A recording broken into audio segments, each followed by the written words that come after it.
बिस्मिल्लाहिर्रहमानिर्रहीम। अस्सलाम वालेकुम नाज़रीन, आज के प्रोग्राम के साथ आपका मेज़बान मियाँ नवीद हाज़िर है।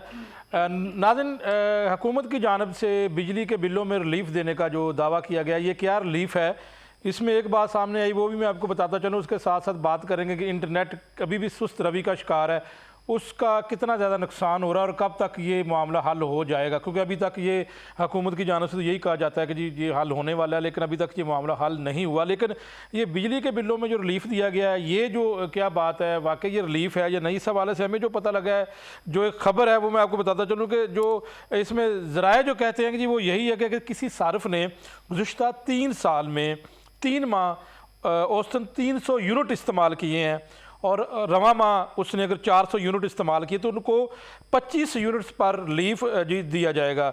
25 यूनिट्स के हिसाब से 25 यूनिट्स पर 26 रुपये फ़ी टैरिफ जो है उनको रिलीफ दिया जाएगा। ये क्या रिलीफ है? यानी इससे ये लगता है कि अगर आपने पहले से ज़ायद अगर बिजली खर्च की है, यूनिट इस्तेमाल की है, तो इससे ये रिलीफ दिया जाएगा। और ये prime minister relief for incremental use के ऊपर ये एक प्रोग्राम है, इसके ऊपर जो है वो ये रिलीफ दिया जाएगा। और ये फार्मूला 3 माह के लिए रखा गया है, तो इसके ऊपर बात करेंगे। उसके साथ जो है वो इंटरनेट इस वक्त अभी भी सुस्त रवि का शिकार है, क्या मामला है, क्या हुकूमत वक्त इसके ऊपर कुछ देख रही है या नहीं देख रही, कब तक ये मामला हल होगा?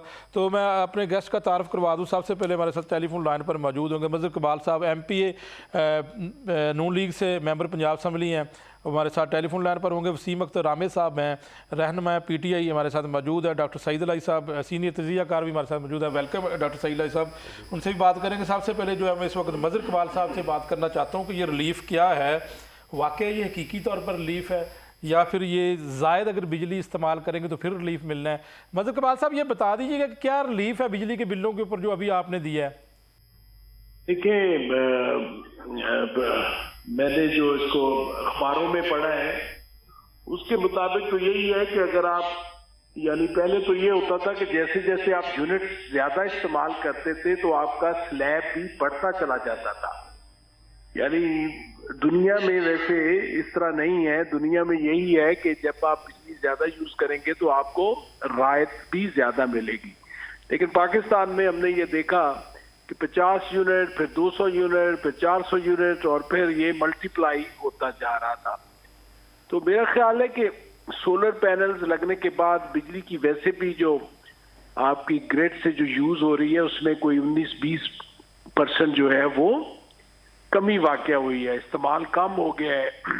तो आपके जो IPPs हैं वो तो बिल्कुल बंद पड़े हैं। तो गवर्नमेंट ने ये जो है उनको चलाने के लिए कि वो भी यूटिलाइज हों और बिजली जो ज्यादा यूनिट्स इस्तेमाल कर रहे हैं इंडस्ट्रियल सार्फिन और कमर्शियल सार्फिन और घरेलू सार्फिन, कि वो जब ज्यादा यूज करें तो उनको आप कम रेट लगाएं।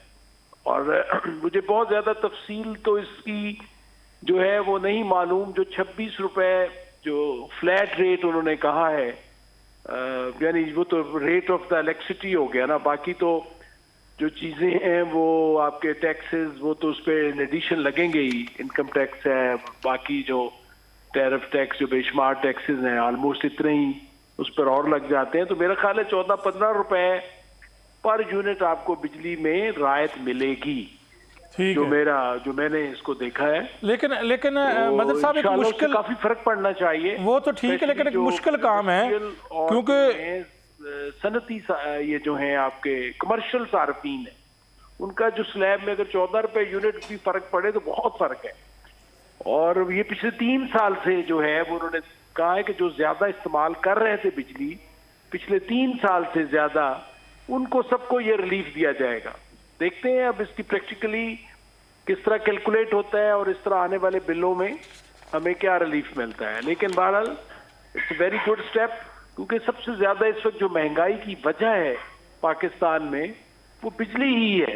जो हम देखते हैं कि अगर बिजली में लेकिन मेरा सवाल साथ यहाँ पे कि IT इंडस्ट्री और जो इंटरनेट की सुस्त रवि है वो उसकी तरफ भी क्यों हुकूमत नहीं देख रही? बहुत जरूरत है, बहुत। ये तो मैं देख रहा था कि हमारा जो है पाकिस्तान का नंबर वो कुछ 24 पता नहीं क्या हमारी स्पीड है, जो कि दुनिया में जो लोएस्ट ममालिक है उनमें शामिल है, जो कि बड़ी तशवीशनाक है। पाकिस्तान एक बड़ा प्रोग्रेसिव डेवलपिंग कंट्री है, और इसमें हमारे जो नौजवान हैं उनका जो है सारा दारोमदार आजकल मैं देखता हूँ छोटे छोटे कस्बों में, गांव में और बड़े शहरों में भी सारे नौजवान जो हैं वो आईटी की साथ ई कॉमर्स में जो है वो अपना जो है रोजगार कमाते हैं। बिल्कुल तो ठीक है। ये वाकई बहुत तशवीशनाक बात है और इस पर जो है मेरा ख्याल है कि जो भी ये गवर्नमेंट जो है उस पर जो इन्होंने जो है वो उसको चेक एंड देखने के लिए कि भाई कोई मिस यूज ना हो रहा हो, उसको जो भी हरबे इस्तेमाल करें, लेकिन खुदारा यानी हमारी तो हमेशा ये रिक्वेस्ट होती है कि उसकी स्पीड पे कोई फर्क नहीं आना चाहिए। बिल्कुल ठीक है, साथ ही रहिएगा। मैं डॉक्टर सईद इलाही साहब की तरफ जाऊंगा। डॉक्टर साहब बताइएगा कि एक तो ये मनसूबा, इससे आप क्या समझते हैं और आप समझते हैं कि मौजूदा हुकूमत की तरजीहात ठीक हैं? देखिए, हुकूमत जो है उनका काम ये है कि एक तरफ से लेना और दूसरी तरफ से वापस लेना। तो ये एक पुरानी खेल है कि ब्यूरोक्रेसी क्योंकि कंट्रोल में सारे अमूर जो हैं उनका फ़ैसला ब्यूरोक्रेसी कर रही है और हम बुरी तरह IMF के शिकंजे में हैं, उनकी अपनी शराइत हैं और हुकूमत जो है वो बेबस है। देखिए, जो वो फ़ैसला करते हैं वो उनके बस में नहीं है। या तो IMF की शराइत है, या कंजम्पशन है, या प्रोडक्शन है, और उसके बाद लाइन लॉसेज हैं। तो मेरा ये ख्याल है कि हुकूमत के पास कोई रास्ता मौजूद नहीं है और दूसरी और उसमें रास्ता मौजूद इसलिए नहीं है कि उनके पास महदूद अख्तियारात हैं और महदूद ही आगे उनके पास ऑप्शन है। और उसके अलावा जो हमारी करप्शन और लाइन लॉस है उसने आपका पूरा सिस्टम हिला के रख दिया है। आप ये देखें कि तमाम ये जितना भी हम लोग एहतजाज कर रहे हैं, महंगाई हो रही है, बिजली महंगी हो रही है, उसके बावजूद बिजली की चोरी और जो सरकारी मुलाजमीन हैं मुतल्लिका महकमान के, उनकी दीदा दलेरी, आप देखें कि रिश्वत जो है वो बढ़ गई है। हम तो ये समझ रहे थे कि भाई रिश्वत कम हो जाएगी, लेकिन क्योंकि कंट्रोल हुकूमत का नहीं है, सियासी लोगों की इज़्ज़त व वक़्त में वक़ार में इजाफा नहीं हुआ, उनकी बात नहीं सुनी जा रही, ब्यूरोक्रेसी और इस्टेब्लिशमेंट कंट्रोल में है, तो उसकी वजह से रिश्वत भी बढ़ गई है। और ये आप यकीन करें कि जो बिजली का महकमा है या वापडा है या जो भी इदारे हैं वो करप्शन से भरे हुए हैं। और अभी भी पाकिस्तान में आप छोटे छोटे गाँव में चले जाएँ, छोटे इलाकों में चले जाएँ, वहाँ चोरी सरेआम जारी है, नहीं रुक सके। हाँ, वो रुकी नहीं, बल्कि बड़े बड़े जो गांव हैं उसमें लोगों के डेरे हैं, गांव हैं, वो चोरी करते हैं और अगर उनको मिलके ही करते हैं और अगर कोई रोकने की कोशिश करें तो सारे इकट्ठे होकर बाहर आ जाते हैं। तो हुकूमत की रट भी नहीं है। तो मेरा ख्याल ये सारे मसाइल साथ साथ चलते रहेंगे और जो लोग बिल दे रहे हैं उन पर ये बोझ बढ़ता रहेगा। लेकिन यहाँ पर आप नहीं समझते कि इस वक्त जो IT इंडस्ट्री है और इंटरनेट सुस्त रवि का जो शिकार है, हुकूमत को इसको तरजीहात में भी रखना चाहिए था? देखें, ये तो मैं समझता हूँ कि पाकिस्तान की एक जो इकॉनमी थी उसको बहुत बड़ा नुकसान पहुँचा है, क्योंकि जहाँ इंडस्ट्रीज़ बंद हो रही थी वहाँ IT डेवलप हो रही थी, क्योंकि हमारे पास नौजवान थे, वो IT टेक्नोलॉजी से, आर्टिफिशियल इंटेलिजेंस से दुनिया भर का काम यहाँ कर रहे थे, जिसकी वजह से बहुत बड़ा नुकसान पहुँचा है। लाखों लोग बेरोज़गार हुए हैं और जो आप देखें कि फ़ॉरेन एक्सचेंज मिलता था आपको, छोटे छोटे बच्चे थे नौजवान, वो डॉलर्स में कमा रहे थे, तो वो सारा बंद हुआ है। बल्कि एक मैं देख रहा था परसों किसी ने एक छोटा सा टिकटॉक बनाया था कि समुद्र की शार्क इंटरव्यू दे रही है कि जनाब मैं तो प्लास्टिक नहीं खाती, ना मैं शॉपर खाती हूँ, ना मैं रबड़ खाती हूँ, तो खुदारा मुझे गालियाँ ना निकालें, ये मैंने आपका जो पूरा है फाइबर ऑप्टिक कहीं ना डाल देते हैं। हाँ, ना मैंने खाया है ना काटा है। तो मेरा ये ख्याल है कि हमें हुकूमत को इस वक्त ये मसला ये है कि जो अपोजिशन के लोग हैं, स्पेशली PTI के, वो क्योंकि बड़े एक्टिव हैं सोशल मीडिया पे और इंटरनेट को वो सही यूज़ करना जानते हैं और उनकी 25 साल पुरानी तारीख है। अब हुकूमत को चाहिए ये कि बजाय इसके कि उनको कंट्रोल करने के जो 4, 5, 10% होंगे, 90% लोग जो हैं वो सफ़र कर रहे हैं। और उसमें मेरी एक राय आपके ज़रिए ये है कि वो लोग जो मिस यूज़ कर रहे हैं उनके लिए आप ये जो नए कानून बना रहे हैं, अब दुबई में, सऊदी अरब में, ये चाइना में, देखिए बजाय सज़ाएँ देने के ना आप 3000 बंदे को पकड़ जेल में डाल सकते हैं। बिल्कुल ऐसा है, जेलें भर जाएंगी। उसके बजाय हैवी फाइन्स जो हैं वो करें, यानी एक आदमी अगर वायलेशन करता है और वो दोबारा जरूरत ना करे, 10 लाख फाइन कर दे। बिल्कुल जरूरत ना अच्छा, अगर वो फाइन नहीं भरता, उसका मोटरसाइकिल, गाड़ी, घर वो जब्त कर लें। ये वो काम है जो आप आराम से कर सकते हैं। हम असम्बली में बैठे 6 दिन लगा के एक बिल पास करते हैं, 10 साल सजा होगी जी, फलाना होगा। उसके बजाय आप जुर्माने करें उन लोगों को जो मुल्क के ख़िलाफ़, आइन के ख़िलाफ़, हमारे माशरे के ख़िलाफ़, मुल्क के ख़िलाफ़ या अफवाज पाकिस्तान के ख़िलाफ़ जो भी बोलते हैं, जो कानून के मुताबिक उनको हैवी फाइन्स करें। हैवी फाइन्स करने के बाद मैं समझता हूँ ये रुक जाए। बिल्कुल। रामिद साहब ये बताएं कि ये जो है वो डॉक्टर सईद इलाही साहब ने जो बात की है, आप एग्री हैं? जी बिस्मिल्लाहिर्रहमानिर्रहीम। ये यहाँ पे 2-3 चीज़ें हैं जिनको देखना पड़ना है। सबसे पहली तो ये बात है कि एनर्जी का क्राइसिस जो है वो हुआ कैसे है, इस लिमिट तक कैसे पहुँचा। हमारे जितने नेबरिंग कंट्री हैं हमारे से किसी की 700% सस्ती है, किसी की 800% सस्ती है। तो ऐसे में ये मुल्क की इंडस्ट्री कैसे चल सकती है और पूरे जो हमने कम्पीट करना है इंडस्ट्री हमारी ने इंटरनेशनल मार्केट में, तो वो कंपेटिबिलिटी कैसे आ सकती है। ये जो 1992 में IPPs के माहदे किए गए नवाज शरीफ की गवर्नमेंट में, उनकी जो माहदे किए गए उनके साथ एक बहुत सारी ऐसी चीज़ें हैं जिन्होंने मुस्तकिल तौर पर एक इस पूरे निज़ाम को जकड़ लिया है। एक तो वो माहदे किए गए वो डॉलर में किए गए कि जैसे जैसे वो जो उनकी पेमेंट्स जानी है वो हमेशा डॉलर में जाएंगी। तो जैसे जैसे उस हिसाब से तब डॉलर रेट और था, अभी डॉलर रेट बहुत ज़्यादा एक्सीड हो गया है, उस हिसाब से वो पेमेंट्स बढ़ती गई।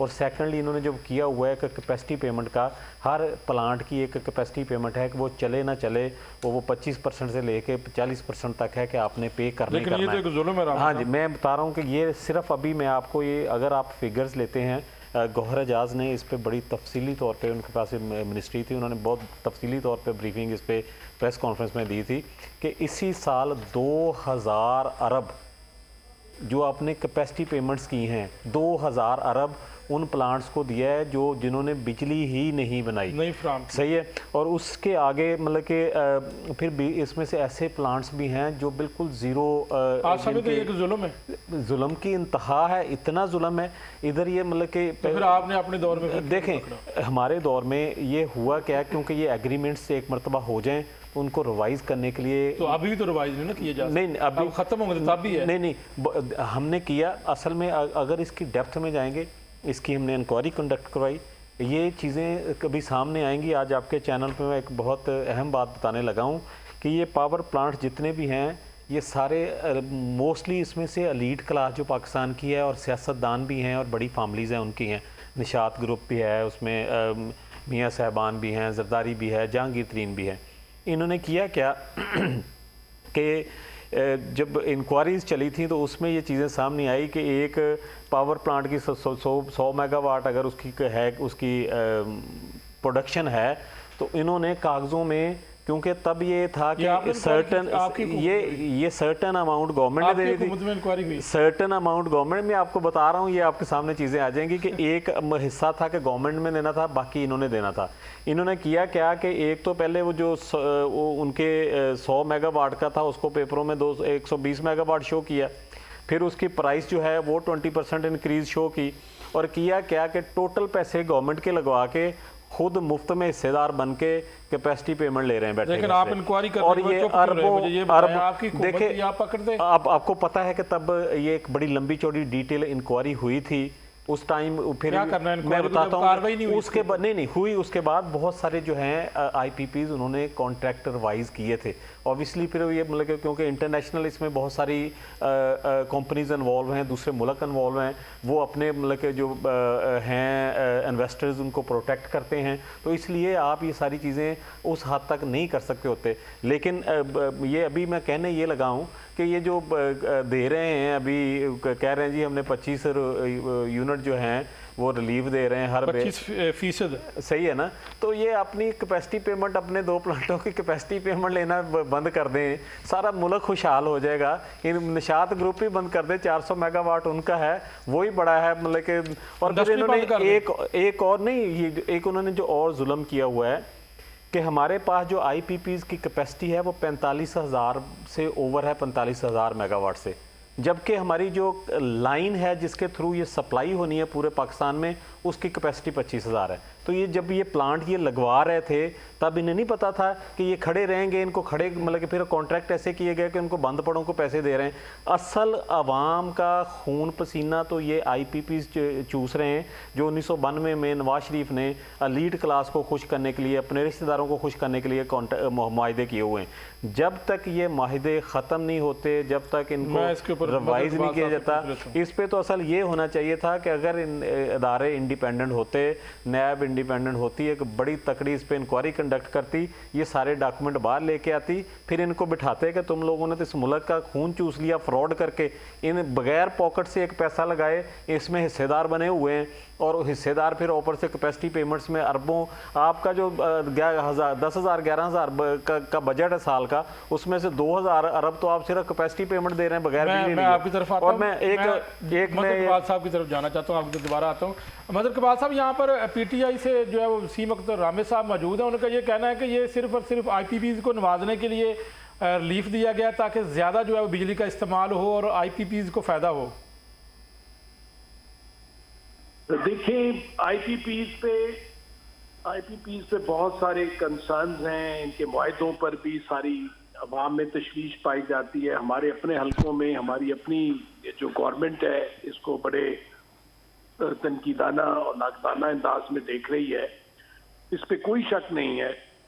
और गौहर एजाज साहब ने भी इसमें रिट की हुई है सुप्रीम कोर्ट में, और इसकी थॉरो इन्वेस्टिगेशंस होनी चाहिए। बेसिकली तो ये, अगर मैं देखूं इसका बैकग्राउंड, तो ये तो कालाबाग डैम जो है जब से ना हम बना सके, और जिसकी वजह से जो है वो ये सारा जो है हम जो है इस गर्दाब में फंस गए कि आईपीपीज़, क्योंकि उस वक्त 14-14 16-16 घंटे की लोड शेडिंग थी, उस वक्त ये आईपीपीज़ लगे।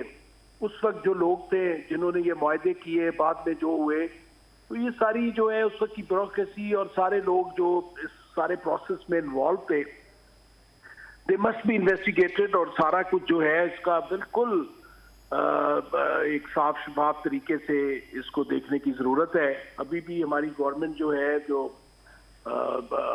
लगारी साहब हैं, अवैस साहब जो फेडरल मिनिस्टर हैं बिजली के, वो भी इस पे बड़ी तंदरी से काम कर रहे हैं, प्राइम मिनिस्टर साहब भी इसको देख रहे हैं, और ये कोशिश है कि बैनुल अक़वामी माहिदों के बावजूद इसमें जिस हद तक हो सके। कल भी मैंने बयान देखा प्राइम मिनिस्टर का, जिसमें उन्होंने कहा कि कोई 14 के करीब जो हैं आईपीपीज़ के साथ री नेगोशिएट होके और उनके साथ कोई दोबारा कोई रीसेटलमेंट हो रही है, तो ये भी अच्छी खबर है।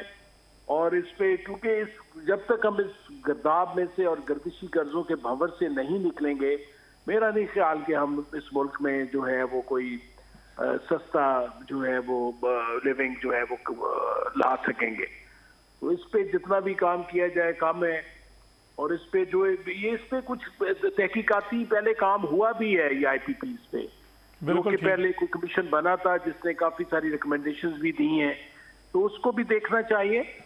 और तो आपकी हुकूमत चाहती है कि आप भी इन्वेस्टिगेशन इसके ऊपर मजीद करें?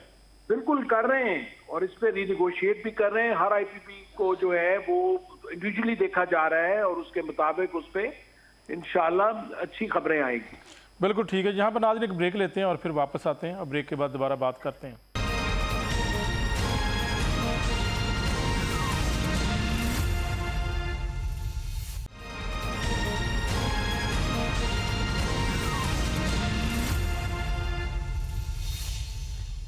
वेलकम बैक नाज़रीन। रामे साहब बताइएगा कि हुकूमत तो कहती है जी कि वो इस मामले के ऊपर खुद जो है वो इन्वेस्टिगेशन कर रहे हैं, देख रहे हैं, तो फिर जी ये खुशाइन बात है, अगर हुकूमत इन्वेस्टिगेशन कर रही है, ये 2-3 चीज़ें हैं जिनको बड़ी तफसील से देखना पड़ेगा। एक तो ये मतलब कि बहुत बड़ा ब्लंडर है, फ्रॉड है, ये जो इस इन्वेस्टिगेशन में जाएंगे। पहले कमीशन ने जो इंक्वायरी की है, बहुत सारी चीज़ें सामने आ गई थी, इसी वजह से फिर वो टेबल पे बैठे थे कि इसको रिवाइज़ कर लेते हैं, वरना तो कोई अदालतों में जाता है, कोई किधर जाता है, क्योंकि ये एक बहुत बड़ा फ्रॉड हुआ है इस कौम के साथ। दूसरा, जब तक आप इस मुल्क में सस्ती बिजली बनाना नहीं शुरू करते ना, तब तक ये मसला हल नहीं हो सकता। इन सारे हालात के बावजूद इमरान खान की गवर्नमेंट में आपको 8 रुपये यूनिट बिजली मिलती रही है, जो कि अब 70 रुपये मिलती है। इन्हीं आईपीपीज़ के कॉन्ट्रैक्ट के साथ भी थे, यही सारे मुहरकात थे। वजह यह है कि अभी आपको फिर ऑब्वियसली इस चीज़ को पाकिस्तान तहरीक इंसाफ की गवर्नमेंट ने इस एनालिसिस को देखा। उन्होंने कुछ 16-17 नए जो डैम शुरू करवाए, क्योंकि उन्हें पता है कि ये जो किधर करवाई और KPK में हैं, गिलगित बल्तिस्तान में हैं, द्यामर, बासू और छोटे छोटे डैम भी बड़े हैं। तो मैं समझता हूँ कि इस वक्त जो है पाकिस्तान को डैम्स की अशद ज़रूरत है। पाकिस्तान को पन बिजली, पानी से पैदा होने वाली बिजली, जो हर किसी भी मुल्क में सबसे सस्ती बिजली है वो बनाने की तरफ जाना चाहिए। ये जो डैम्स ये द्यामर और ये धासू डैम जो हैं, ये उनको 70 साल के बाद, 70 साल पहले के डैम बने हुए हैं पाकिस्तान में, 70 साल पहले के ये प्रोजेक्ट लगे हैं, उसके बाद ये पाकिस्तान तहरीक इंसाफ की गवर्नमेंट में ये दोबारा रीस्टार्ट हुए हैं। तो 70 साल किसी को ख्याल ही नहीं आया, इतने रिसोर्सेज हैं पाकिस्तान के पास, दरिया हैं, आबशारें हैं, नाले हैं, कहीं भी लगाए जा सकते हैं। और सबसे बड़ी बात यह है कि आपको देखना पड़ेगा कि आप छोटे लाइसेंस जो हैं पावर जनरेशन के, इसके हाइड्रो के छोटे लाइसेंस, वो कोई 1 मेगावाट का, को 2 मेगावाट का, इस तरह के छोटे लाइसेंस जो हैं वो सेल आउट करें। वो लोग जो हैं उनसे कम, जो 2-3 रुपए में, आपका क्रेडिट है कि आप सिर्फ 8 रुपए फी यूनिट बिजली दी, 2-3 रुपए में ये बनती है बिजली, तो उसके लाइन लॉसेज निकाल के भी। और सेकेंडली हाँ, पाकिस्तान में लाइन लॉसेज का बड़ा इशू है। पाकिस्तान में ऑलमोस्ट इनके जो 50 मतलब कि 30 से 40% बिजली जो है हर साल लाइन लॉसेस, जो सारा का सारा कंज्यूमर के ऊपर लोड पड़ता है, वो लाइन लॉसेस जाते कहाँ हैं? जो आपकी बिजली चोरी होती है, जो वापडा मुलाजमीन खुद इन्वॉल्व हैं, जो आपके अदारों को फ्री बिजली दी जाती है। तो ये सारी चीज़ें ठीक करेंगे। और सारे के सारे क्या कर रहे हैं? ये खून पसीना गरीब का निचोड़ रहे हैं, उसके जो नसों से तो ये तो निचोड़ रहे हैं, आप ही कुछ कर जाते हैं, पूरे कर रहे हैं, ये तो निचोड़ रहे हैं, आप ही कुछ कर जाते हैं। डॉक्टर सईद साहब बताइएगा कि इन्होंने दावा किया कि जिनके दौर में तो 8 रुपए फी यूनिट बिजली थी, अब इंतहाई महंगी और 70 रुपए महंगी है। और फिर साथ इनका ये भी तजवीज़ है कि हमें डैम बनाने चाहिए और ये सारा काम करेंगे तो फिर जो है वो कुछ रिलीफ मिल सकता है। देखिए, इसमें दो बातें जो है कि जो गवर्नमेंट थी इनकी, उसने कोई नया डैम शुरू नहीं किया, जो पुराना डैम बन रहे थे उसी में हिस्सा डालते रहे, वही काम चलता रहा। बल्कि उस ज़माने में तो चीफ जस्टिस साहब जो थे, साकिब निसार साहब, उन्होंने डैम के नाम पे, आपको याद है, बहुत चंदा भी इकट्ठा किया, और वो चंदा इकट्ठा करने में पीटीआई ने उनकी सपोर्ट भी की।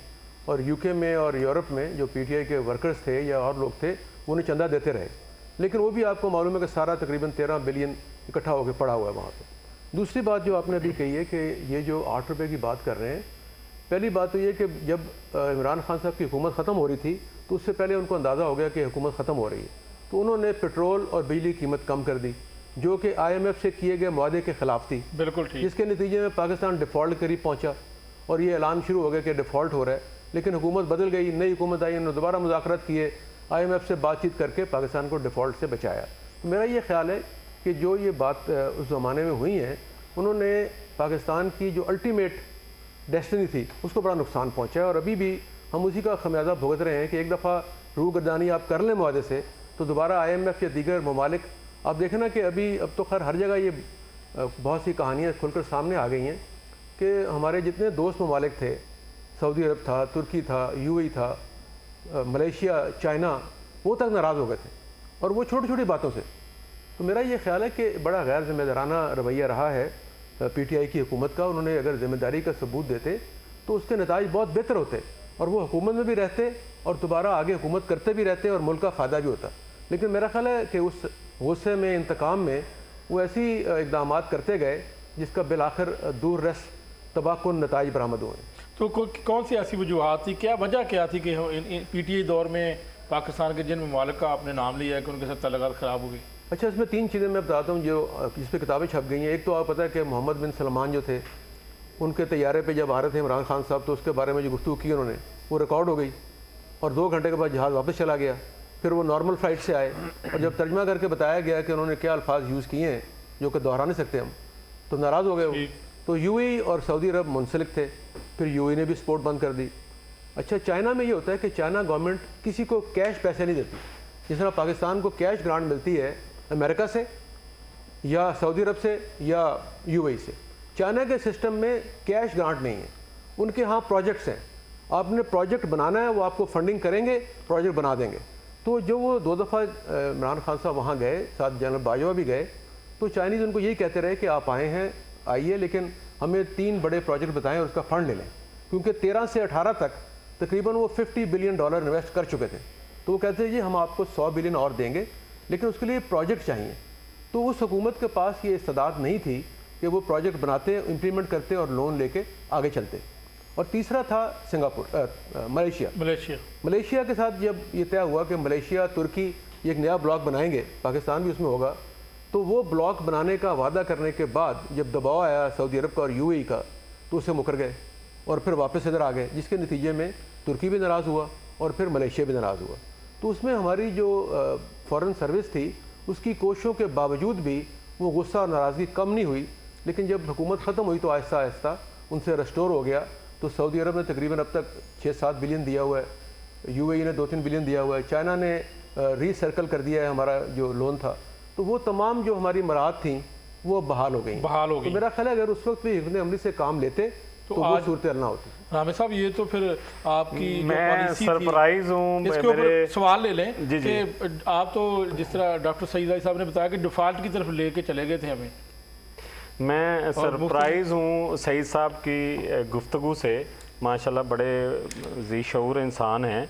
इनको 8 रुपये जो पूरा 3 साल 6 रुपये से 8 रुपये तक की बिजली जो है वो देने वाली गवर्नमेंट जो है वो क्राइसिस में लेके जाती लग रही है मुल्क को। और जो 70 रुपये दे रही है, जिन्होंने ये पिछले 3 साल में जो हालात किए हैं मुल्क के, फिर छोड़ें 1988 के बाद से लेके बताया कि जो आपने हालात खराब किए उनको ठीक किया। अच्छा, 1988 से हम ही हालात ठीक कौन से हो गए भाई इस मुल्क के? आपकी रेमिटेंस किधर हैं, आपकी एक्सपोर्ट किधर है, आपके असल ज़र किधर गया आपका मुल्क का? आपके मुल्क में इन्वेस्टर कौन आ रहा है? आपके मुल्क में पैसा कौन लेके आ रहा है? आपके मुल्क में नौजवान नहीं रहना चाह रहे हैं, आपके मुल्क से इंडस्ट्री सारी जा रही है। मतलब मैं आपको इधर बैठे एक मिसाल देता हूँ, आप मेरे उठने के बाद चेक करवा लें। मेरा एक ज़ाती दोस्त है, उसके पास 1200 मुलाजम काम करते थे, अहमद फूड्स के नाम से साहिवाल में बिस्कुट फैक्ट्री थी। 3 साल बेचारे ने स्ट्रगल कर कर आखिरी बंद करके फैक्ट्री उठा के साउथ अफ्रीका ले गया है। आपकी कॉटन इंडस्ट्री सारी जो 100% पे चल रही थी वो सारी की सारी बंद पड़ी है। कागज़ों में, किताबों में, लफ्ज़ों में सब कुछ अच्छा दिखाने से अच्छा नहीं हो जाना। लोग ये जब बिल आता है ना, घरों के किरायों से ज़्यादा लोगों के बिल हैं और लोग खुदकुशियाँ करने पर तुले हुए हैं इन बिलों की वजह से। माएँ बहनें रोती हैं जब ये बिल आते हैं कि कहाँ से पूरे करने हैं। 40,000 आपकी तनख्वाह होती है, 17,000 आपका बिल आया होता है। कहाँ मतलब कि कौन से हालात ठीक हैं? किताबों में हालात ठीक नहीं होने। और दूसरी रही बात ये जो पिछले 1988 से बाद थ्रू आउट चले ना, ये 30-40 साल सारी उम्र तो गवर्नमेंट इसने नून लीग ने और पीपल्स पार्टी ने की है, तो किधर कर नहीं लिया मुल्क ठीक? मतलब कि जब भी आगे बढ़ने चलते मतलब कि लगता है कोई ना कोई हो जाता है। जब भी इसके खान के दौर में 6.2 पे आपका ग्रोथ रेट जा रहा था, माइनस में ले गए। आपके असल जर 24 मिलियन 20 मिलियन के करीब आपके असल जर थे। आपकी रेमिटेंस 36 बिलियन पे चले गई थी। बेहतरीन कोरोना भी डील किया, सब इसके बावजूद बेहतरीन हालात हो रहे थे, लेकिन आपको नहीं कबूल। आप PDM ले बेड़ा गर्क, आपने डॉलर कहाँ ले गए? आपकी पेट्रोल प्राइसेस कहाँ चल गई? आपकी बिजली की प्राइसेस कहाँ चल गई? दाल, चीनी, आटा, गरीब तो रोटी खाने के काबिल नहीं रह गया। पहले वो मिर्च से खा लेता था, इन्होंने तो मिर्च भी 400 रुपए किलो कर दिया। जी डॉक्टर सईद साहब आप बताएं, अभी जो रामे साहब ने जवाब दिया आपकी बातों जो बातें कही हैं उनमें कुछ तो बातें सही हैं कि महंगाई हुई है, लेकिन जैसे उन्होंने फरमाया कि 88 के बाद जितनी हुकूमतें आई हैं इंक्लूडिंग PTI, वो सारी इसकी जिम्मेदार है। ये नहीं है कि खाली PTI है। लेकिन मैं ये समझता हूँ कि PTI के पास एक वक्त अच्छा मिला था उनको, अब तक PTI भी हिस्सा रही है। लेकिन जब PTI 3.5 साल रही है तो उन्होंने जो बुलंद बांग दावे किए थे उन पे अमल नहीं किया। और दूसरी बात यह है कि जो उसके बाद हुकूमतें आई हैं वो उसके रिएक्शन में आई। यह देखें जितनी सपोर्ट एस्टेब्लिशमेंट की PTI को थी 18 के बाद, और जिस तरह सारे मुल्क उनको वेलकम कर रहे थे, उनको हमने नाराज़ भी किया और मुल्क के हालात भी कंट्रोल ना किए। उसकी वजह यह थी कि इमरान खान साहब के पास एक ट्रेन टीम मौजूद नहीं थी, वो सियासी हो, मुआशी हो या आइनी हो। तो इसलिए उनकी जब टीम ना हो तो काम नहीं चल सकता। उसके मुकाबले में जो 2 पार्टीज़ थीं जिनका जिक्र किया है हमारे दोस्त ने, उनके पास अगर 40-40 साल 50 साल की तारीख थी तो उसमें सैकड़ों लोगों में चंद लोग ऐसे भी थे जो डिलीवर करने के काबिल थे।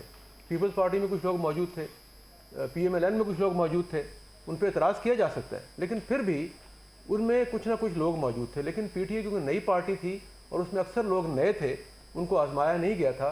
जब आजमाया गया तो मालूम हुआ कि वो इस काबिल नहीं है। और इमरान खान साहब ने खुद भी बारहा कहा। तो अब इनका एक्सपीरियंस वैसे हो चुका है? नहीं, मेरा ख्याल है कि अभी भी अगर इमरान खान साहब 2 काम करते, एक तो अपनी पार्टी को ऑर्गेनाइज करते जो मुख्तलिफ सतह पे UC लेवल तक, नीचे लेवल तक, और उसके बाद जो समझदार लोग थे, तजर्बाकार लोग थे, उन्हें इंडक्ट करते। लेकिन हुआ ये है कि ये कल्चर है सियासी जमातों का, तो सिर्फ इमरान खान साहब के नहीं है कि वहाँ पर अपनी ज़ात पसंद नापसंद पे लोगों को प्रमोट और डिमोट किया जाता है। यही काम PTI में हुआ, यही काम बाकी पार्टीज में हुआ। तो उसके अंदर जो तोड़ फोड़ थी पार्टी के अंदर और जो अब हो रही है, उसकी यही वजह है कि एक तो अच्छे लोगों का इंतखाब नहीं किया गया, दूसरा तंजीम को स्ट्रांग नहीं किया गया, क्योंकि तमाम लीडर्स तंजीम को स्ट्रांग नहीं करते, दो काम नहीं करते, तंजीम को स्ट्रांग नहीं करते, दूसरा लोकल बॉडीज़ जो है उस तरफ जाते नहीं हैं, तो उससे सेंट्रलाइज होने की वजह से बहुत से नुकसान होते हैं। और ये पीटीआई का भी सबसे बड़ा नुकसान यही हुआ है, जो आज आप देख रहे हैं कि वो एक सूबे में तो बहुत ज़्यादा अक्सरियत के हामिल वहाँ पे हुकूमत बन गई, लेकिन क्योंकि वहाँ एक हजूम तो इकट्ठा हो गया है, लेकिन उनकी ट्रेनिंग तंजीम साजी नहीं है, इसकी वजह से उनको मुश्किलात हो रही हैं। बिल्कुल। मजहर कबाल साहब हमारे साथ आ चुके हैं वापस। मजहर कबाल साहब बताइएगा कि इंडस्ट्री की बात करना चाहता हूँ कि इस वक्त जो इंडस्ट्री बंद हो रही है, फौरी तौर पर हुकूमत क्या कुछ कर रही है, कोई किसी सतह पर कोई इसके ऊपर डिस्कस हो रहा है? मैं समझा नहीं आपने क्या कहा है। मेरा सवाल ये कि इस वक्त जो इंडस्ट्री की बात करना चाहता हूँ कि फौरी तौर पर हुकूमत को इस मामले के ऊपर देख रही है, किसी सतह के ऊपर कोई डिस्कस हो रहा है, कोई इंडस्ट्री रोज बरोज जो इंडस्ट्री हमारी बंद हो रही है? इंडस्ट्री की बात कर रहे हैं आप? जी बिल्कुल। किस इंडस्ट्री की? टेक्सटाइल इंडस्ट्री की बात? टेक्सटाइल है, आईटी इंडस्ट्री, बाकी जो हमारी जितनी भी जो बिजली अगर महंगी है और उसके साथ साथ जो है वो हमारे जो इंटरनेट के मसाइल है, पहले भी आपसे मैं बात कर चुका हूँ, पूछ चुका हूँ। जी जी जी बिल्कुल। इस पे तो नहीं बहुत ज्यादा देखें, इस वक्त हमारी कम में जो है प्रोडक्शन जो है वो अपनी मुल्की सतह पर हम नहीं बढ़ाएंगे, इसी तरह भी हम इन्फ्लेशन पर काबू नहीं पा सकते, अपने कर्जों पर काबू नहीं पा सकते हैं, और इस पर जो है जितनी भी तवज्जो दी जाए कम है। और ये जो बिजली के मसाइल हैं या दीगर जो भी मसाइल हैं उस पर बड़ी गहरी नज़र होनी चाहिए हुकूमत की, और हम भी यही उम्मीद करते हैं कि इस पर बड़ी मेहनत हो रही होगी और इसके नतायज आएंगे, क्योंकि कर्ज लेना तो कोई मसाइल का हल नहीं है, उसको कर्ज दे लें और फिर जो है उनको अता करते रहें और फिर उनके गिरफ्त में आ जाए, जैसा कि हम सारा मुल्क इस वक्त IMF की गिरफ्त में है। सईद लाई साहब से बिल्कुल सही कह रहे थे कि हम कोई फैसला करने के काबिल ही नहीं रहे, अब तो यानी जो है जो डायरेक्शंस आती हैं हमें उनके ऊपर चलना पड़ता है। तो इससे जो है वो बड़ी ज़रूरत है कि वो इंडस्ट्री को जो है वो बड़ा इंतकाम और उनके जो मसाइल हल करने चाहिए हमें। तो आप समझते हैं कि इस वक्त आप पंजाब में जो इस वक्त बिल्कुल ठीक जा रहे हैं और डिलीवर कर रहे हैं, आप तरजीहात बेहतर है आपकी इस वक्त, ठीक है?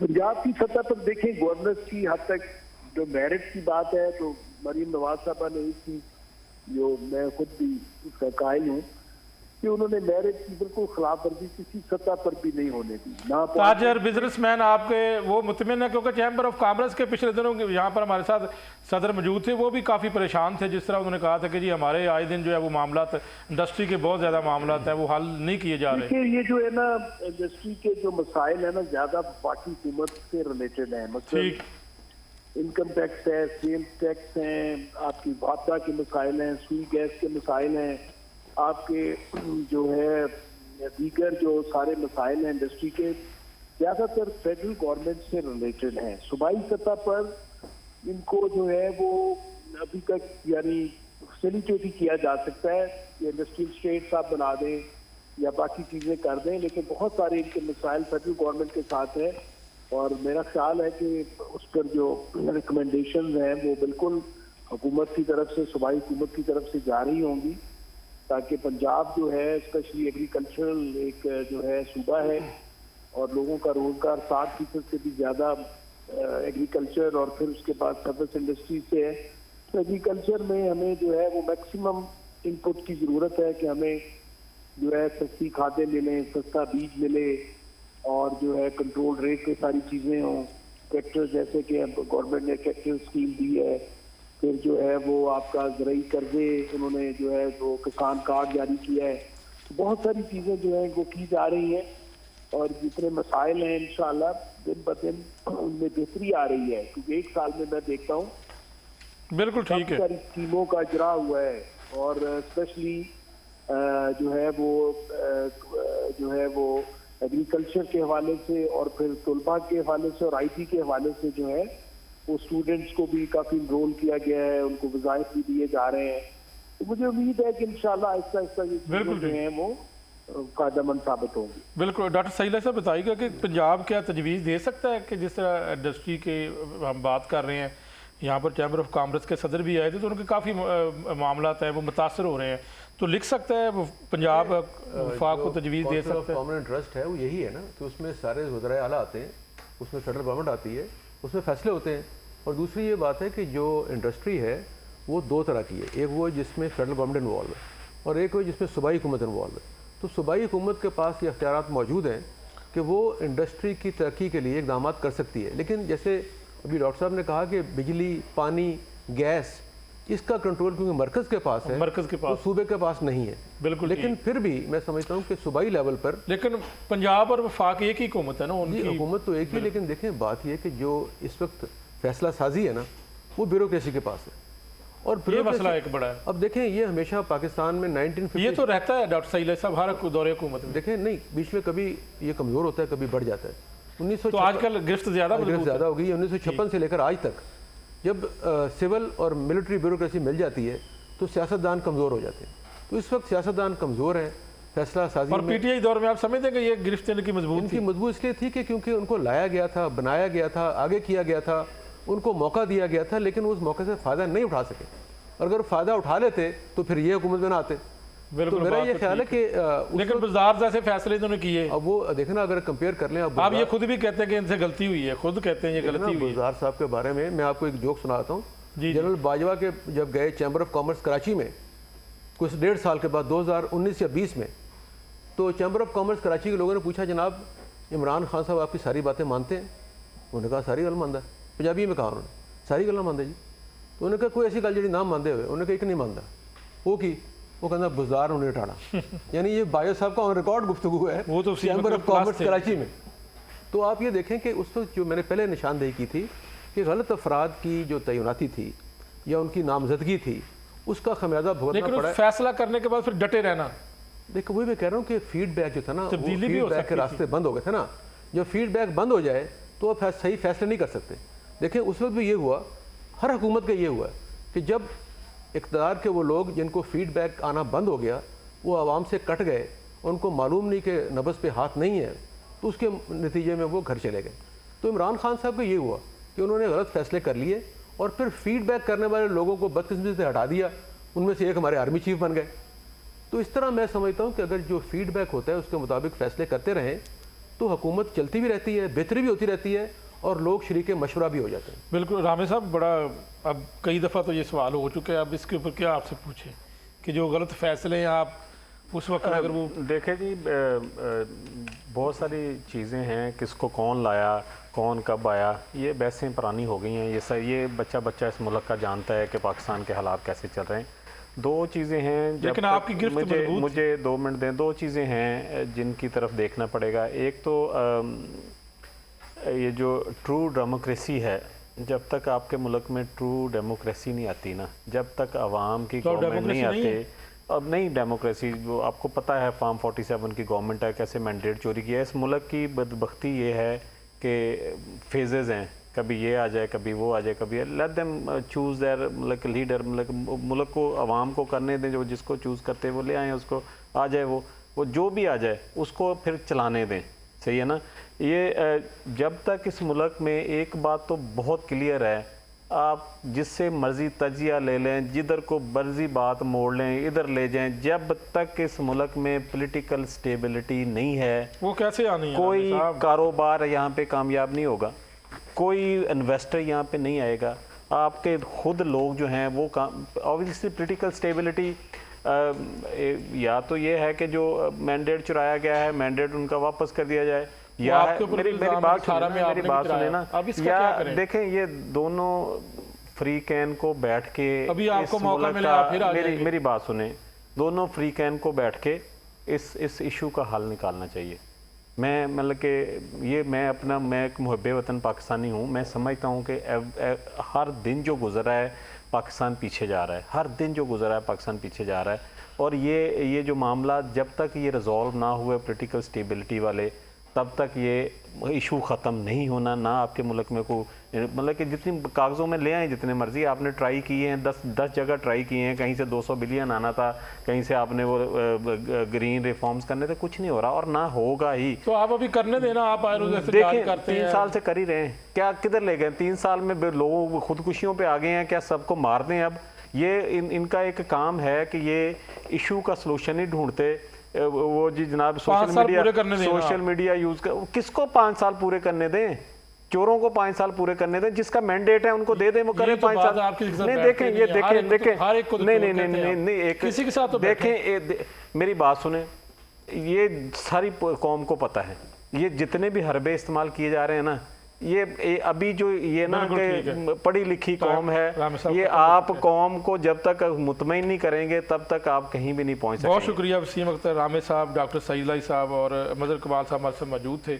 और नाज़रीन, जो सूरत हाल यही है कि इस वक्त जो है वो एक रिलीफ दिया गया, लेकिन बिजली के बिलों की अगर बात करें तो ये जो रिलीफ है ये बड़ा टेक्निकल सा रिलीफ है कि आप एग्जैक्टिव लगातार अगर 3 माह साल के अंदर आपका कोई 300 यूनिट इस्तेमाल हुए हैं और उसके बाद अगले माह रवा साल की अगर बात करें तो आपने 400 यूनिट इस्तेमाल कर लिए हैं, तो फिर जो है आपको 25 यूनिट्स पर रिलीफ दिया जाएगा और ये 25% होगा, 26 रुपये टैरिफ के रेट लगाया जाएगा। तो ये अब मुश्किल काम है कि कौन होगा, किसने इस्तेमाल किया। बाहर यानी वो जो सूरत हाल इस वक्त है वो हमने डिस्कस की है, इंडस्ट्री की ज़्यादा सूरत हाल, इंटरनेट सुस्त रवि का शिकार है, उसके ऊपर भी जो है वो हुकूमत, पंजाब हुकूमत का मौक़िफ़ तो यही है कि उन्होंने यही कहा कि जी वो भी चाहते हैं कि जल्द जल्द इसको बेहतरी लाई जाए और इंडस्ट्री के मसाइल को भी ख़त्म किया जाए। तो नाज़रीन, आज के प्रोग्राम में इजाज़त चाहता हूँ, इंशाल्लाह कल फिर हाज़िर होऊंगा, तब तक के लिए अल्लाह हाफ़िज़।